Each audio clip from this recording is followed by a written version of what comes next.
순서대로 나가볼까 했더니 학교에서 이제 시험 범위들 이렇게 조금 이제 대충 말 들으니까 대부분 이제 실전 학습까지는 보려고 하고 있어가지고 선생님이 실전 학습 순서대로 나갈 거야, 진도를.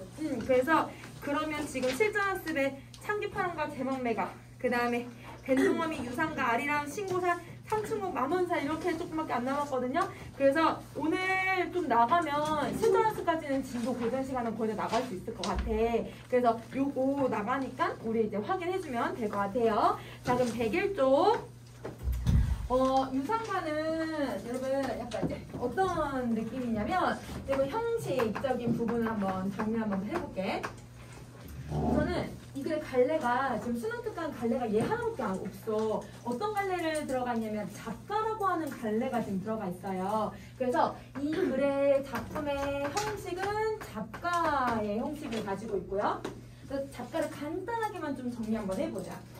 여러분 우리 작가 잡종이란 말 들어봤지들아? 강아지들 여러분 잡종 이런 표현을 쓰잖아요. 그게 무슨 뜻이에요? 이것저것 종이 섞여 있는 애들을 잡종이라고 하지, 그지? 그러면 작가라고 하는 이 형식은 어떤 형식을 가지고 있냐면 이것저것의 여러분 노래들이 섞여 있는 형식을 얘기를 해. 그러면 이 작가는요 여러 형식이 섞인 갈래 양상을 얘기하고요. 그래서 어떤 갈래들이 들어가 있냐면 가사의 형식도 들어가 있고 101쪽 가사의 형식도 들어가 있기도 하고 판소리의 형태도 들어가 있고 혹은 여러분 뭐 시조의 형식을 띠는 경우도 있고 아니면 뭐 한시가 섞여 있기도 하고 아니면 노래 중간에 그 당시에 유명했던 구운몽 그 당시에 유명했던 여러분 어떤 여러분 그 자꾸 생각 안 난다. 동정 뭐 이런 애들 있잖아요. 고전 소설에 있는 구절을 그대로 가지고 와서 노래를 부르기도 했었어요. 그래서 얘네들은 소설의 내용들도 가지고 와서 다양한 형식이 있기 때문에 형식을 하나로 규정할 수는 없어. 그래서 작가라고 이름을 불러요. 그래서 지금은 여러분 좀 남아있는 게 이제 12작가라고 해서 12개의 작품이 남아있기는 하는데 그 중에서 제일 유명한 게 요 작품이라고 생각을 해주면 될 것 같아. 자, 그러면 작가 형식은 형식이 따로 없으니까 이 작품의 특징을 한번 봐보자. 유상가는 여러분 작가이지만 누구의 형식을 띠고 있냐면 가사의 형식을 띠고 있다. 가사의 형식을 띠고 있다. 101쪽 보세요. 자, 그러면 가사의 형식 다시 한번 정리해봐. 얘들아, 여러분 몇 음보가 나와야 돼요? 사음보죠. 그죠? 그런데 이 작품은 지금 선생님 아까 작품을 안 틀어놓기는 했지만 자 여러분 여기 작가 한번 유상가를 여러분 지금 지문을 한번 보시면 아시겠지만 약간 어떤 느낌이 많냐면 사음보보다 조금 음보가 더 많은 느낌을 줘. 그래서 지금 보면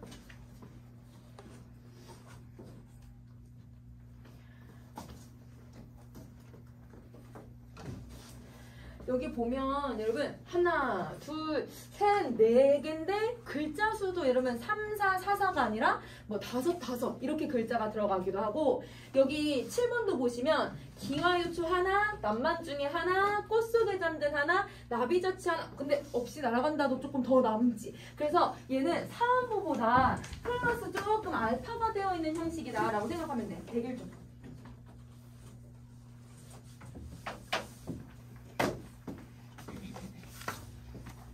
하나 내가 복사해볼게. 자, 그래서 여러분 이런 형식이 있다. 그러니까 형식도 잘 안 지켜지는 거야. 자, 그리고 3단 구성의 형식을 그대로 가지고 있어요. 가사는 여러분 서사, 분사, 결사 이 형식을 띠고 있으니까 여기서도 이걸 한번 찾아볼 거야. 그래서 여러분 유상가는 형식이 그렇게 중요한 건 아니고 내용만 조금 이제 더 한번 찾아볼게. 자, 우선은 내용은 두 가지의 내용을 한번 살펴볼게요. 선생님이 여러분께 준 아까 숙제에서 101쪽이라고 했다. 101쪽 몇 번을 얘기하냐. 자, 여러분 여기서 우리 다시 자 여기 내용에서 선생님 준 기출문제에 두 가지의 내용의 파트가 들어가 있어. 전문이 들어가 있기도 하고 아니면 여러분 내용인데 봄에 대한 예찬 부분만 들어가 있는 경우도 있고 아니면 폭포를 예찬하는 부분이 들어가기도 해요. 그래서 내용을 크게 두 개로 나눠 볼게요. 봄에 대한 예찬 그 다음에 폭포에 대한 묘사 그러면 조금 여러분 어떤 형식을 생각을 해줘야 되냐면 봄에 대한 예찬 같은 경우는 뭘 찾아줘야 되냐면 얘가 어떻게 묘사하고 있는지 위주로 좀 찾아주시면 좋아요. 봄을 어떤 방식으로 묘사하고 있는지를 한번 찾아볼 거고, 자 그게 묘사에다가 플러스 여러분 이거 작가가 지금 누구예요?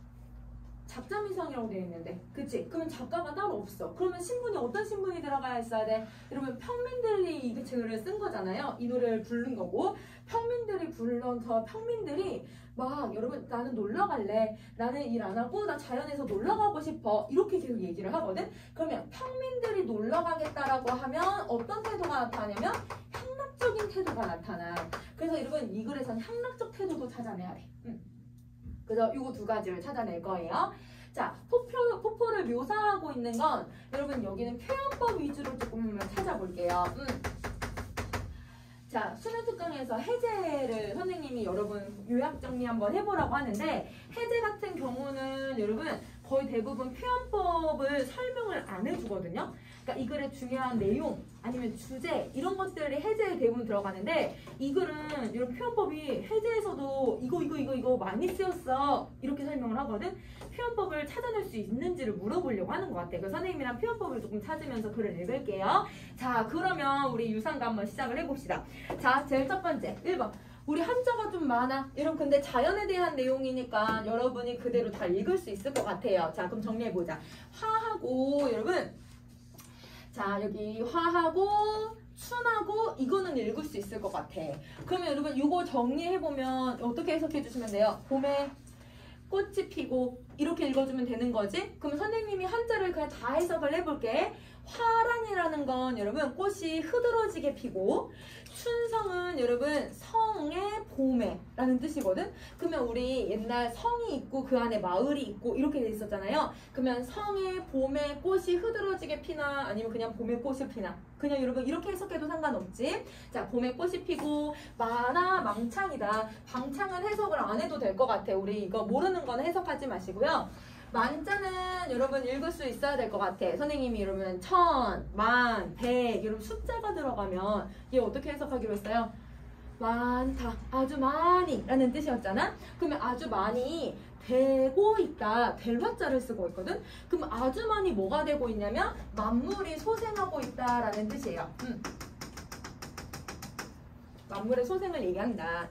자, 여러분 선생님이 어저께 여러분 이제 출근하면서 아침에 출근을 생각보다 여러분 시간을 되게 타이트하게 오지 않고 조금 여유 있게 오다가 주차장에 이렇게 가고 있는데, 주차장 가고 있는데 주차장 근처에 벚꽃 나무들이 있거든요. 그 벚꽃 나무에 얘들아 그 꽃 봉우리들이 이만큼 이제 올라와 있는 거야. 그러니까 여러분 선생님 좀 시간적 여유가 있으니까 그런 걸 좀 보게 되더라고요. 그리고 막 꽃 피고 얘들아 막 이제 봄대거원 있으니까 막 풀 자라고 나뭇잎 자라고 막 이러고 있잖아. 만물이 소생하고 있다. 그러면 봄이 왔다라는 것을 소개해주고 있는 부분이야. 그러면 여기서는 봄이 온 모습을 소개하고 있다라고 정리해 주시면 돼요. 자, 그 다음 2번 가자. 때가 좋다. 그럼 어느 때를 얘기하는 거야? 이 지금 봄의 때를 얘기하는 거겠지? 아, 지금 이 봄이 너무너무 좋다. 그래서 번님네들아, 친구들아, 산천 경계 구경을 가자. 이러면 경계 무슨 말인지 몰라도 여러분 산천은 자연물 두 개니까 뭘로 해석할 거예요? 자연 구경 가자. 이렇게 얘기를 하고 있는 거네. 그러면 청유영어미를 사용을 해서 우리 같이 구경 가는 거 어때? 라고 권유해주고 있다 라고 정리해주시면 될 것 같아요. 청량함을 써서 권유해주고 있다. 자, 그러면 여러분 1번부터 2번까지가 서사, 우리 아까 저기 3단 구성에 나오는 서사라고 정리해주시면 돼요. 그러면 앞부분에 봄이 왔어. 봄이 왔으니까 우리 올라가는 건 어때? 라고 해서 얘기해주고 있다 라고 생각하시면 돼요. 자, 이제 3번 갑시다. 죽장망에는 사실 몰라도 되기는 하는데, 근데 여러분 사실 고전 시가에 많이 나오는 단어기는 해요. 알고 있으면 조금 쉽게 해석할 수는 있을 것 같아. 자, 죽장은 지팡이, 망해는 신발. 근데 막 비싼 신발은 아니고 여분의 신발. 신발. 자, 그 다음에 단표자는 뭐냐면, 여러분 근데 우리 단표 여러분 한자성어에서 들어봤어. 단사표음, 단표노항 할 때 단표거든. 그때 여러분 그 무슨 거에다가 물을 마시냐면 표주박에 물을 마시거든요. 그러면 이게 표주박이라는 뜻이에요. 그러면 지팡이하고 신발하고 표주박을 가지고서 천리강산을 들어를 가니 이렇게 해석을 하면 되네. 그러면 여러분 요 세 가지는 그럼 뭐가 필요한 거냐면 자연 구경 가려고 하니 준비물이 필요하다는 거야. 그러면 여러분 자연을 가기 위해서 필요한 준비물이라고 생각을 해주시면 되네요. 여러분 우리 산에 갈 때 여러분 그냥 산에 그냥 가요? 한라산 가려면 그래도 얘들아 먹을 것도 좀 챙기고 아니면 겨울에 가면 아이젠도 챙기고 지팡이도 좀 챙기고 아니면 얘들아 막 오이나 좀 수분 섭취할 수 있는 뭐 그런 것도 챙겨서 가잖아요. 그런 걸 챙겨서 가고 있다라고 생각을 하면 돼. 그럼 자 화자 어디가 있냐면 천리강산이라고 하는 자연에 들어가 있는 거네. 그러면 자 이게 화자가 있는 공간이야. 그러면 선생님이 이제부터 화자가 있는 공간 혹은 화자가 자신이 있는 공간을 어떻게 인식하고 있는지는 다 네모 표시를 해서 정리를 하도록 할게요. 그러면 네모 표시가 되어 있으면 화자가 현재 있는 공간이라고 정리해 주시면 돼요. 화자가 현재 있는 공간. 자, 그 다음에 여러분 4번 보자. 4번 이제 해석을 그대로 여러분 할 수 있을 것 같아. 만산, 여러분 만자가 가득 찰 만자거든? 그러면 산에 가득하다. 뭐가 가득하다? 빨간색하고 파란색이. 그러면 산에 지금 붉은색하고 푸른색이 가득하대요. 그러면 여러분 지금 뭘 사용하고 있냐면 색채 이미지를 사용하고 있고 시각적인 이미지도 사용하고 있고 근데 내가 빨간색하고 파란색이 같이 있으면 이거 두 개 도드라져 보이지 않니? 색깔이 도드라져 보이면 뭐가 쓰이냐면 색채 대비도 쓸 수 있을 것 같아. 그래서 여기서는 색채 대비까지 정리를 해줄게. 색채 대비. 자 그러면 봄이 되니까 얘들아 꽃이 피어서 붉은색이 있을 거고 나무들이 자라니까 푸른색들이 있어서 1년에 한 번 다시 피어서 춘색, 얘들아 춘색은 봄의 색을 얘기하는 거니까 그 봄의 색은 얘네들을 얘기하는 거겠지? 붉은색과 푸른색을 자랑하고 있구나. 그러면 내가 딱 천리강산 들어가 봤더니 형형색 색들이 쭉 펼쳐져 있고 와 1년에 한 번씩 이 봄이 되면 이런 색깔을 내가 볼 수 있구나 이러면서 감탄을 하고 있는 거야.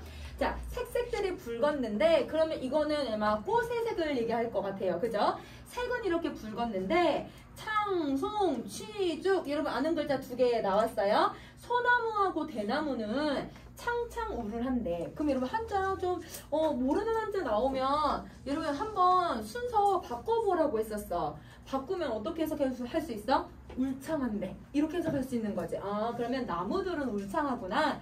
꽃들이 붉어 있는데 옆에는 나무들이 울창하고 있구나. 그래서 기화요초는 여기도 여러분 아는 글자 두 개 나온 것 같아요. 꽃과 풀은 낭만중 모르는 한자들은 그냥 해석하지 말고 자 꽃 속에 잠든 나비 잠시 없이 날아가고 있구나. 그러면 꽃과 풀에 꽃 속에 잠든 나비들이 날아다니고 있대. 그러면 여러분 아마 풀들이 있고 그 위에 이제 꽃들이 자라고 있고 거기에 나비들이 날아다니고 있구나 이런 뜻이거든요. 그러면 낭만중이 무슨 뜻이냐면 꽃이 흐드러지게 피다라는 뜻이야. 근데 얘들아 굳이 그렇게까지 해석할 필요는 없잖아. 모르는 단어 나오면 굳이 해석할 필요는 없어. 자 그럼 여기까지 내가 계속 천리강산에서 자연물들 보고 있는 것들을 계속 묘사해주고 있는 거죠. 자 그러면 여기서는 어떤 이미지를 다가 두드러지게 쓴다고 했냐면 시각적인 이미지하고 색채 이미지를 두드러지게 쓰고 있고 그리고 아까 색채 대비 이렇게 정리해주면 될 것 같아. 자 그럼 여기까지 정리하셨으면 여러분 8번으로 갈게요. 선생님 지울게요. 자 8번으로 갑시다. 자 유상행비는 편편금이요. 자 그럼 여러분 유상행비에서 여러분 앵자는 사실 알아두면 좀 좋기는 해. 자 얘가 여러분 잘 모르겠으면 만약 여기 한자 여러분 요 한자는 여러분 읽을 수 있잖아요. 아래에 있는 거 새조자인데 새야 새. 여러분 꾀꼬리거든요. 꾀꼬리는 봄에 날아다니는 꾀꼬리예요. 그래서 여러분 앵자는 좀 기억을 해줘. 그래서 꾀꼬리는 편편금이요. 편자가 조각이고 금이라고 하는 뜻이거든요. 그래서 꾀꼬리는 금의 조각이요. 그러면 꾀꼬리가 노란색이니까 여러분 금이 얘들 노란색이잖아요. 꼭 이 금의 조각들이 막 날아다니는 것만 같다. 이렇게 얘기를 하고 있는 거야. 그러면 여러분 지금 화자는 꾀꼬리를 보면서 금 같다라고 생각하는 거네. 그러면 여러분 A는 B다라고 표현을 했으니까 무슨 표현법을 쓰고 있냐면 은유법을 쓰고 있다. 이렇게 정리를 해주면 되겠죠. 자, 그 다음에 화관점무도 여러분 해석할 수 있을 것 같아. 화자 여러분 꽃이고요. 그죠? 접이 여러분 좀 어려우면 여러분 접 옆에 여기 이 한자가 들어가 있어. 이 한자가 여러분 벌레충자거든? 그럼 이 한자가 벌레충인데 꽃에 벌레가 뭐가 있을까라고 생각해보면 꽃에는 얘들아 나비하고 벌 많이 있잖아요. 그러면 나비를 접이라고 하고 여러분 벌을 봉이라고 해요. 그러면 이 정도는 여러분이 읽을 수 있을 거라고 생각하고 있는 것 같아. 수능에서는. 그러면 여러분 얘는 나비가 춤을 추고 있다. 근데 그 춤추는 게 뭐 같다? 눈이 흩날리는 것 같다. 이렇게 얘기를 하고 있어. 그러면 여기서는 나비는 눈이다. 이렇게 설명하고 있으니까 이것도 은유법을 쓰고 있는 거죠. 그럼 자, 은유법을 지금 2번을 썼는데 여러분 유상행비는 화관전무는 편평금, 분분설, 형식 거의 비슷해. 그래서 대구법을 사용해서 화자가 지금 어떤 대상들을 바라보고 있다라고 생각해 주시면 되죠. 자, 그럼 이런 걸 딱 봤더니 9번 삼춘가절 좋으시고 자, 이것만 읽어도 되지? 봄이 너무 좋구나. 봄이 너무 좋다라고 얘기하고 있으니까 화자의 정서를 직접적으로 언급을 하고 있는 거죠.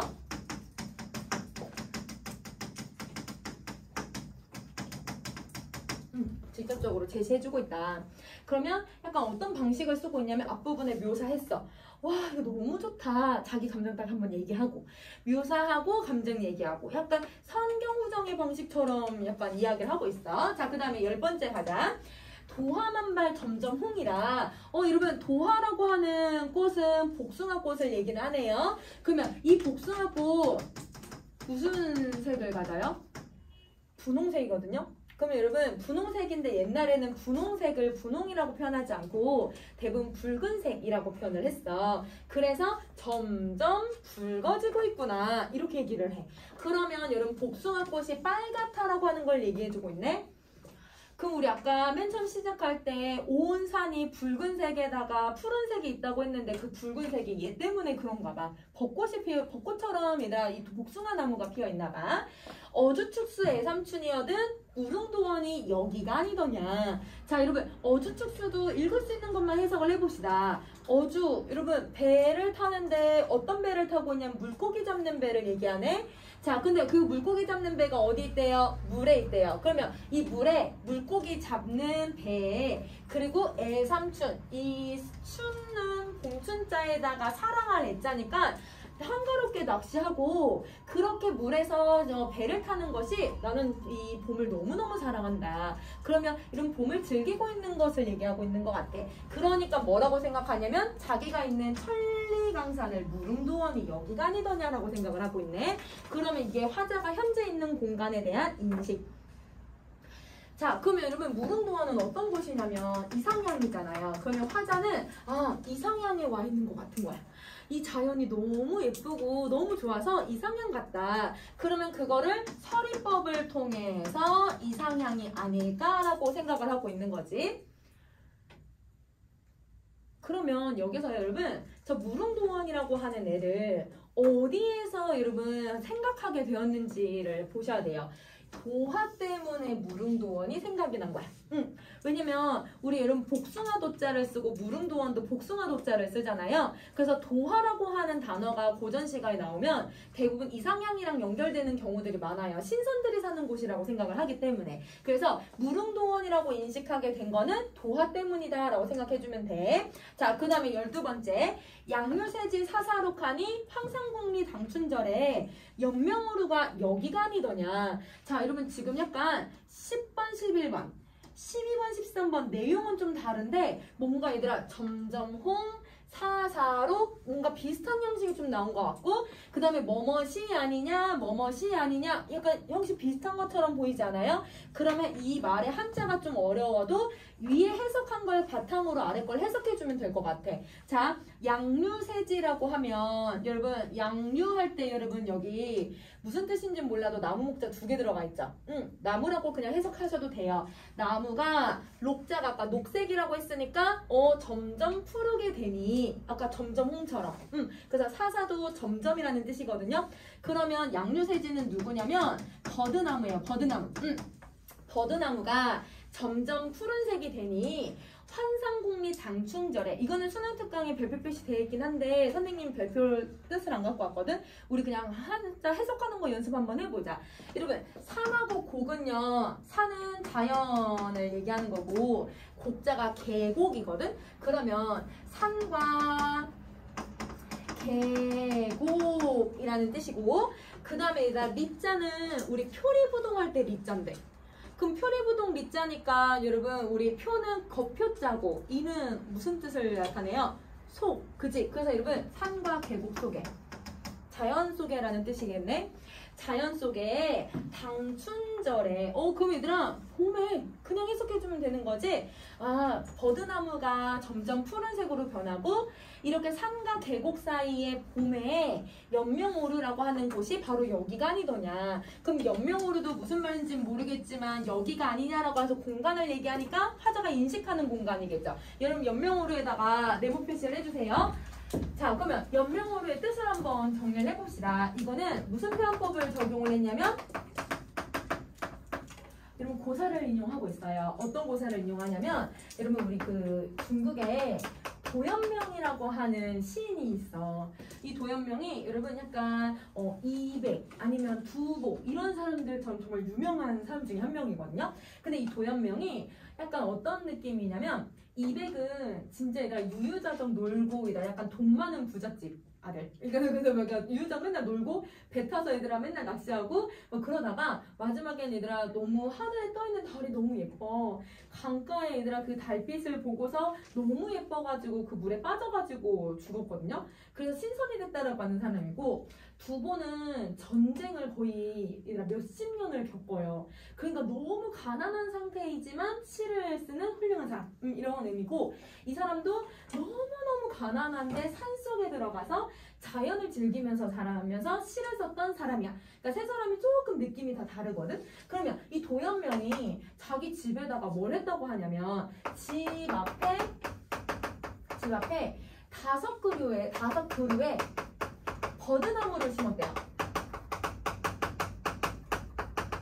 그래서 옛날 이제 사대부들은 와 나도 도연명 같이 되고 싶어 라고 하면 집 앞에 대한 버드나무를 심거나 나도 저 사람처럼 되고 싶어 하면 버드나무 보면 도연명이다 이렇게 생각하는 이 사대부들이 있었던 거야. 그러면 지금 여기서도 연명, 도연명이 5, 6, 5개의 버드나무를 심어놓은 게 바로 여기가 아니더냐. 도연명이 살았던 곳이라고 생각을 하고 있는 거죠. 그러면 이 공간을 얘들아 아까 무릉도원이나 연명오루처럼 이렇게 생각했던 이유는 무릉도원은 도화꽃 때문에 저렇게 생각을 한 거고 그럼 얘는 양류세지하는 양류 때문에 이렇게 생각을 하고 있는 거네.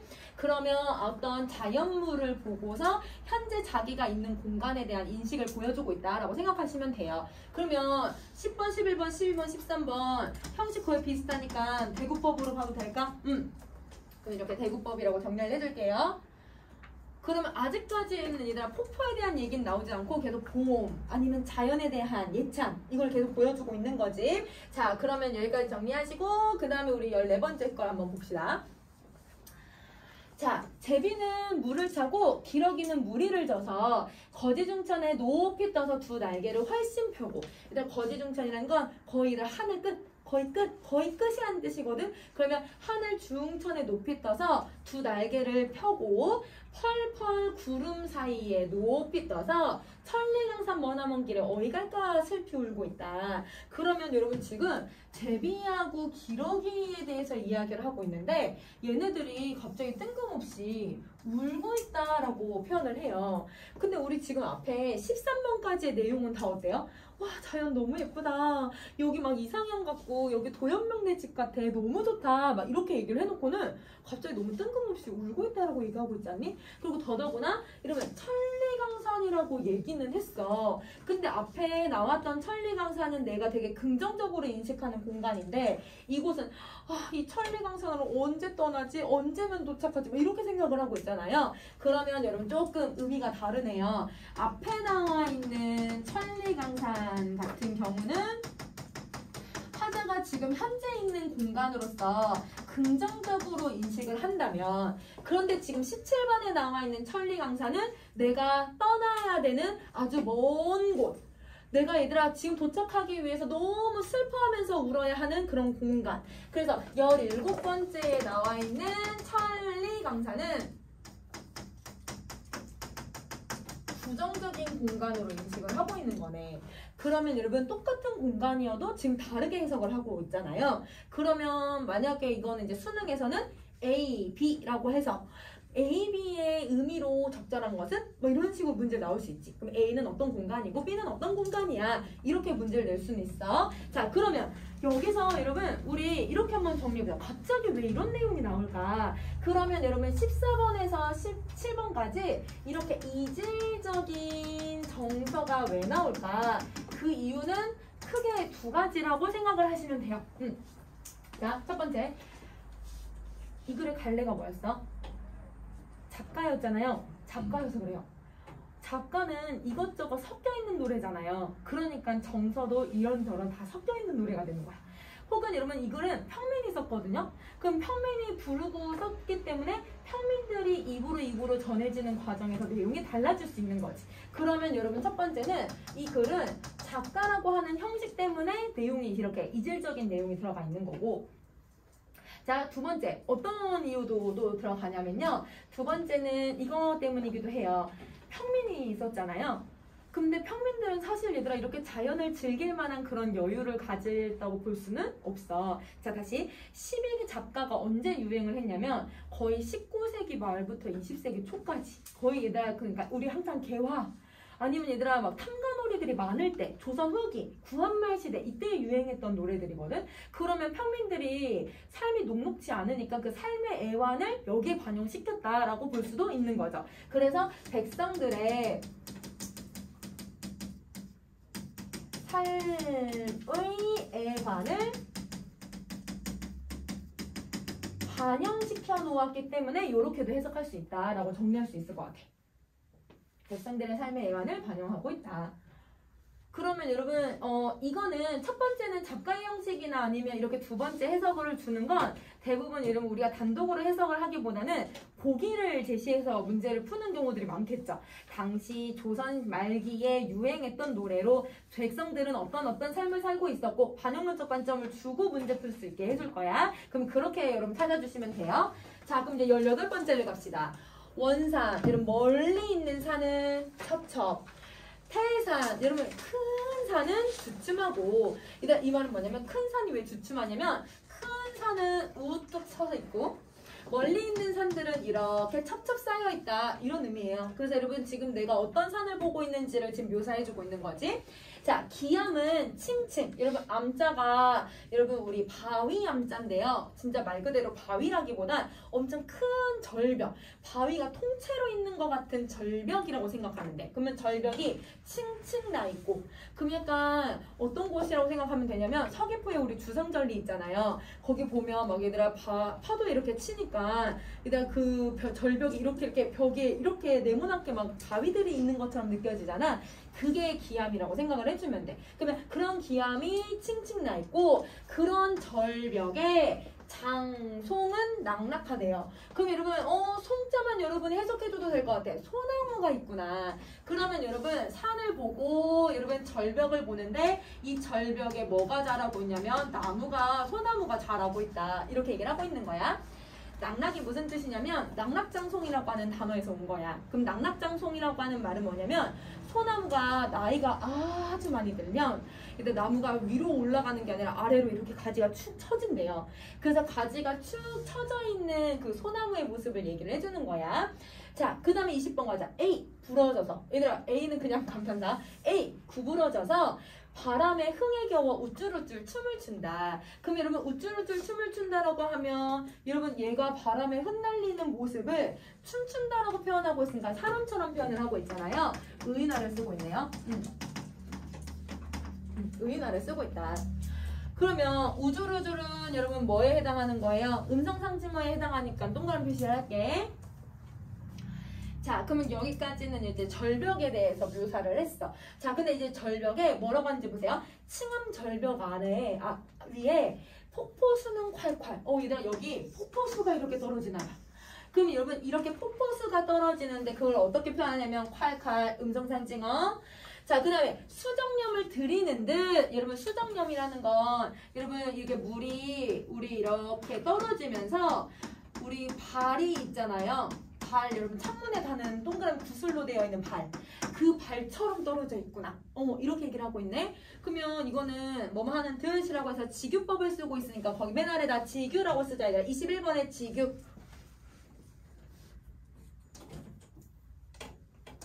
자, 지규라고 쓰셨으면 이제 22번 갈게요. 이 고을에 있는 물이 주르륵. 그러면 여러분 이 폭포가 아래로 이제 물이 이렇게 떨어지는데 이 고을에서 내려오는 물이 주르륵 흐르고 저 고을에서 내려오는 물은 여러분 살살 떨어지고 이 물들이 모여서 이렇게 폭포수가 되었구나. 그러니까 폭포가 조그마한 폭포가 아니라 엄청 큰 폭포인가 봐. 이 물 저 물이 다 모여서 만들어지는 폭포수라고 생각을 해주면 되죠. 그러면 살살 주르륵 여러분 다 음성상징어 계속 쓰고 있네. 자, 그러면 우리의 폭포가 얘들아 예쁘게 그냥 또르르 이렇게 떨어지는 게 아니잖아. 어떻게 떨어지냐면 얘들아 그냥 샤 이렇게 떨어질 때 물이 얘들아 그냥 여러분 어떻게 이렇게 바로 떨어지는 게 아니라 밑에 있는 물이랑 마주치면서 어떻게 해요? 사방으로 막 튀잖아요. 그 튀는 모습을 어떻게 묘사하고 있냐면 천방지방이라고 표현해. 천방지축이라고 표현을 하는 거거든. 그럼 물이 여기 방향으로도 뛰었다가 요 방향으로도 뛰었다가 요 방향으로 튄다 라고 얘기하고 있고 소코라진다는 건 물이 얘들아 고꾸라지고 그 다음 펑 퍼져서는 물이 펑 퍼지는 것처럼 보이기도 하고 넌출지다라는 건 뭐냐면 여러분 우리 가지치다라는 뜻이거든요. 가지치듯이 물줄기가 쏟아져 내리고 방울적 물방울이 툭툭툭툭 튀고 있고 그러면 여러분 폭포가 떨어지는 모습을 쭉 이렇게 설명을 하고 있는 거네. 그래서 얘는 폭포가 떨어지는 모습. 그러면 이 폭포가 떨어지는 모습을 여러분 지금 22번, 23번 이렇게 보여주고 있는데 여기서 지금 두드러지게 무슨 이미지를 두드러지게 쓰고 있어요? 두 개 찾읍시다. 우선 여러분 23번은 다 눈에 보이는 거니까 시각이 있을 거고 근데 주르륵 쌀쌀 얘들아 지금 현재 음성상징하나 동그란 표시한 애들은 다 청각적인 이미지를 쓰는 거잖아. 그래서 이런 폭포를 묘사하기 위해서 청각적인 이미지에다가 시각적인 이미지를 두드러지게 쓰고 있다라고 생각을 해주면 될 것 같아. 자, 앞에 산이나 자연은 시각적인 이미지를 많이 썼고요. 폭포는 청각시각을 써요. 그래서 이렇게 기억을 해주시면 될 것 같아요. 자, 그 다음에 이제 24번 저 건너 병풍석. 얘들 병풍석은 쭉 펴있는 바위라는 뜻이긴 한데 절벽이라고 생각하시면 돼요. 그 절벽으로 우르렁 콸콸 이러면 또 폭포 떨어지는 모습 얘기해주고 있다. 흐르는 물결이 은옥같이 흩어지고 있구나. 은과 옥 같대요. 그럼 여러분 우리 물이 하얀색 방울로 피 뛰니까 그러니까 얘들아 은색 그 다음에 옥색 다 하얀색들이거든. 하얀색들이랑 똑같다. 그러면 지규법을 사용해서 보여주고 있는 거네. 자 이제 25번 갑시다. 소부어유는 문답하던 기산영수가 여기가 아니더냐. 자 여러분 우리 소부어유는 별표 표시되어 있긴 하지만 여러분 이 사람들은 어떤 사람이냐면 고사를 인용해주고 있는데요. 어떤 이미지를 가지고 있냐면 여러분 내가 너한테 왕의 자리를 줄 테니까 너 내 대신 왕 할래? 라고 하니까 여러분 이 사람들 어떻게 했냐면 얘들아 그 흐르는 물에 귀를 씻어버렸대. 나는 관직에 오르지 않겠다. 세속적인 가치 중요하지 않다. 이렇게 생각했던 사람들. 그리고 또 한 사람은 얘들아 그 귀 씻은 물에다가 소한테도 얘들아 그 물을 먹일 수 없다고 해가지고 소를 얘들아 그 상류까지 올라가서 얘들아 물을 먹였대요. 그러면 그 정도로 얘들아 속세나 아니면 부정적인 세속적인 가치에 멀리했던 사람들, 쉽게 말하면 자연을 즐기고 청렴했던 사람들을 얘기하는 거네. 그래서 여러분 자연을 긍정적으로 인식하고 청렴하게 이렇게 살았던 그 사람들이 살던 기산영수라고 하는 곳이 바로 여기가 아니더냐. 그러면 자기가 있는 이 천리강산을 이렇게 인식하고 있네. 그러면 여러분 무릉도원, 천리강산, 그 다음에 연명오류, 기산영수 다 똑같은 말이라고 생각을 해주시면 돼요. 자, 그러면 고사인용하고 서리법을 사용을 해서 자신이 현재 있는 곳에 대한 인식을 보여주고 있다. 자, 그럼 다시 할게. 주각재금은 이름 주각재금이라고 하는 뜻이 거기 뭐라고 되어 있냐면 여러분 주걱세라고 되어 있지? 주걱세. 근데 주격세는 다른 데서는 두견세라고도 하거든요. 그래서 여러분 주걱세, 두견세라고 해주면 되고, 자 27번의 적다정조 같은 경우는 여러분 뭐에 해당하냐면 얘는 소적세에 해당해. 근데 여러분 빨리 무슨 생각을 해야 되냐면 소적세, 두견세 나왔네? 그럼 우리 정가정이랑 저번에 봤던 여러분 우리 사설시조에서도 요 세들 했어. 선생님 지금 고전시간 요거 하면서도 벌써 2번 설명했거든? 자, 얘네들 나오면 우리 뭘로 해석하기로 했어요? 뭘로 해석하기로 했어요? 한의 정서라고 해석하기로 했잖아. 여러분 선생님이랑 뭘 했었냐면 두견세, 소적세, 자규, 그 다음에 귀축도, 접동세. 여러분 얘네들 나오면 우리 정서 찾을 수 있게 해주는 애라고 했었잖아. 그래서 여러분 이거는 공부를 해야지. 그지? 한의 정서를 나타내주는 애였어. 두견세, 소적세, 자규, 귀축도, 접동세. 5개. 한과 슬픔을 드러내주는 애들이다. 그럼 갑자기 얘들아 자연 폭포 얘기하다가 이 한이나 슬픔에 대해서 또 얘기를 해. 자, 그러면 얘네들이 지조절개를 지켜야 된다. 얘네들이 1년에 풍년이다. 이렇게 얘기를 한다는 건 뭔가 슬퍼하는 감정에다가 지조를 지키기를 바라고 풍년을 기원하고 있다라고 생각을 하시면 돼요. 자, 그래서 지조와 풍년을 기원하고 있다. 그러면 갑자기 뜬금없이 막 이런 세대를 얘기하고 갑자기 나 풍년 얘기하고 갑자기 지조 얘기한다는 건 왜 그런지 이해되니? 아까 이질적인 감정이랑 똑같아. 그러면 이거는 작가이기도 하고 평민들이 썼기 때문에 이런 모습들이 얘들아 갑자기 뜬금없는 내용이 또 나온다. 이거는 그냥 풍년을 기원한다. 평민이 썼기 때문에 이렇게 생각해주면 될 것 같아요. 그래서 대국법이라고 하는 표현법만 기억을 합시다. 자, 그 다음 28번. 일출낙조, 해가 뜨고 해가 지는 것이 눈앞에 펼쳐져 있으니 경계무궁, 좋으시고. 얘들아, 경계할 때 경치가 무궁무진 좋구나. 이렇게 얘기하고 있네? 그러면 자연이 너무 좋다라고 해서 또 자신의 감정으로 맨 마지막으로 마무리를 해요. 자신의 정서를 직접적으로 얘기한다.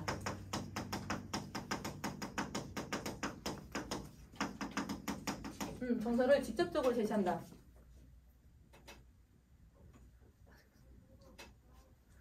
자, 그럼 여러분 이렇게 정리하시면 그러면 유산과 정리를 했고요. 그럼 선생님이 이제 여러분 질문 2개를 할 거예요. 여러분이 직접 한번 찾아보세요.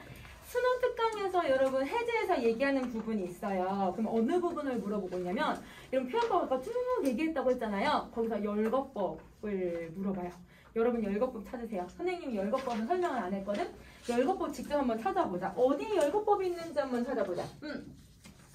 열거법 찾아보자.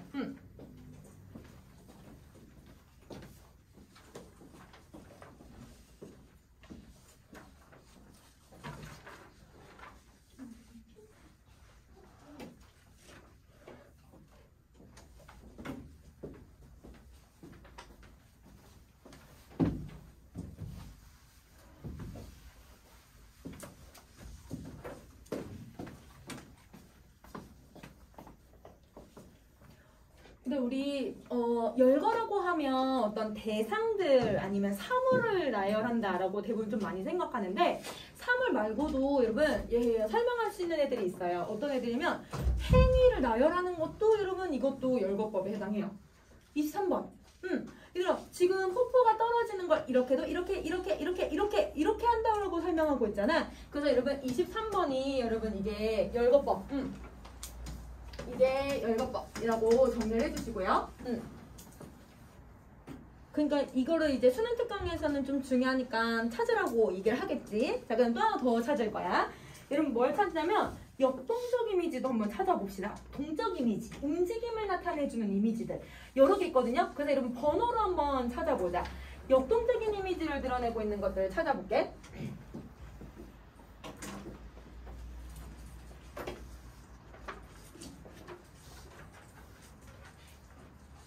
우선은 움직임이 많은 애들을 찾아주면 되니까 여러분 우선은 8번이 될 것 같아요. 왜냐면 새가 날아다니고 그 다음에 여러분 나비가 있고 이 부분이 그러면 우선은 동적 이미지가 하나 들어가 있을 거고 그 다음에 여러분 동적 이미지 또 어디 있냐면 제비하고 기럽이 날아다니잖아. 그래서 여러분 그걸 막 펄펄 날아다닌다 이렇게 표현을 하고 있으니까 이것도 동적 이미지야. 두 개 찾았니?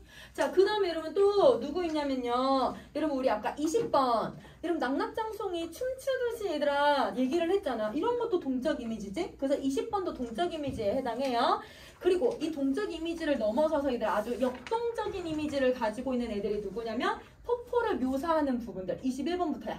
21번부터 여러분 뭐가 줄래? 21번부터 여기 폭포가 계속 여러분 떨어지는 이런 장면들 있잖아요. 이게 다 역동적 이미지예요. 그래서 여기서는 여러분 나비, 새, 그 다음에 폭포, 그 다음에 소나무 이런 애들이 있었잖아. 얘들 다 역동적인 이미지를 가지고 있다. 그러면 자 이렇게 왜 동적 이미지를 많이 쓸까? 이걸 왜 쓸까? 이걸 왜 여기서 많이 써야 될까라고 하는 거 한번 생각을 해보자. 계절이랑 연결 한번 시켜볼까요? 이 계절이 언제예요? 봄이죠. 봄은 뭔가 새롭게 시작을 해. 새롭게 시작을 하고 뭔가 얘들아 막 소생한다. 아까 맨 처음에 소생한다라고 얘기를 했잖아. 뭔가 만들어지고 시작하는 단계를 보여주는 거야. 그래서 역동적 이미지를 통해서 봄의 생동감을 표현하려고 이렇게 쓰고 있다라고 생각을 해주시면 돼요. 그래서 이 작품뿐만 아니라 현대시에서도 그래 얘들아. 그래서 이렇게 조금 기억을 해두자. 봄의 생동감.